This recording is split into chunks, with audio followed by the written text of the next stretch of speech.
The Phantom Menace, written and directed by George Lucas.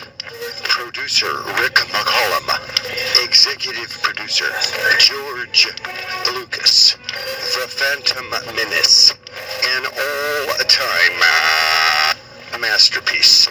First of all, regarding as to whether or not this movie is a good movie, objectively speaking, it's an all-time epic masterpiece.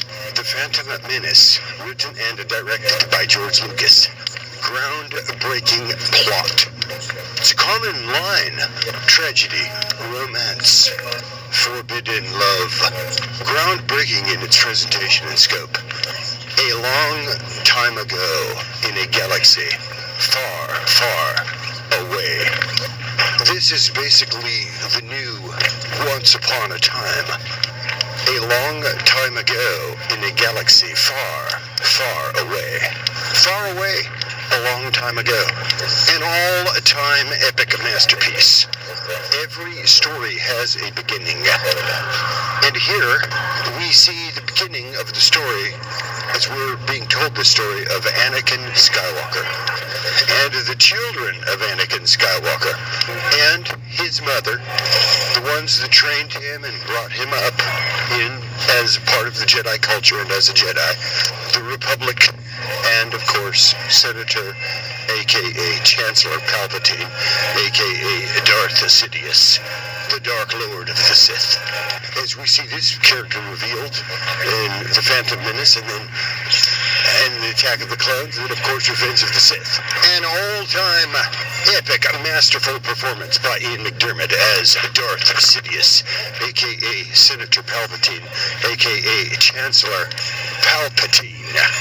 And of course, Jar Jar Binks, played by Ahmed Best, an absolute epic masterpiece of a performance, providing both the acting, the vocalization for Jar Jar, as well as the gestures, the body, wearing a suit every day on set.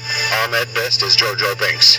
Groundbreaking special effects, CGI, green screen, real actors, models, sets, miniatures, practical designs, practical props, puppets, all-time iconic characters such as Padme Amidala, aka Queen Amidala, ruler of the Naboo, and then of course the greedy Trade Federation. The Trade Federation.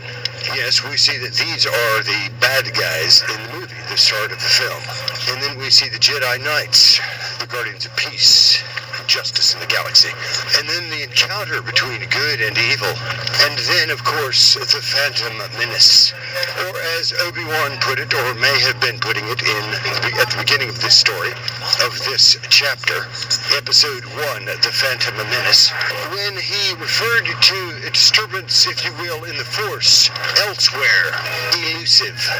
Whereupon then the teacher, the Master Jedi, Qui-Gon Jinn, tells him, as he is now instructing the young Padawan learner, Obi-Wan Kenobi, as he tells him, don't center on your anxieties, Obi-Wan. Keep your mind where it belongs, here and now. To which Obi-Wan Kenobi says, but Master Yoda says I should be mindful of the future, but not at the expense of the moment. Young Padawan, is the answer provided by Qui-Gon Jinn, the Master Teacher Jedi. And so these two Jedi, the Jedi Knights, sent on this secret mission by the Chancellor, the Supreme Chancellor, are now engaged in a negotiation with, which turns into a conflict, an all-out physical invasion by the Trade Federation, so it's a conflict then between good and evil. And then, upon encountering the Queen of Naboo, Queen Amidala, and her security forces and so on, these two Jedi, upon then also encountering R2-D2, these two Jedi with the Naboo contingent now set out for Coruscant, but after receiving damage to their ship in a space battle with the Trade Federation blockade, they turn to the planet Tatooine, controlled by the Hutts. And then upon arriving on Tatooine, they encounter Watto, a businessman, a high roller, if you will. He's into gambling, And he's a local parts dealer, this local spaceport where they're finding, these characters are now finding themselves in The Phantom Menace, episode 1.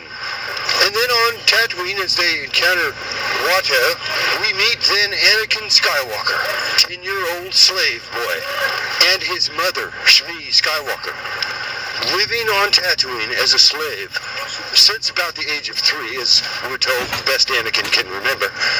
And they are owned by Watto, this businessman, this local high roller, if you will.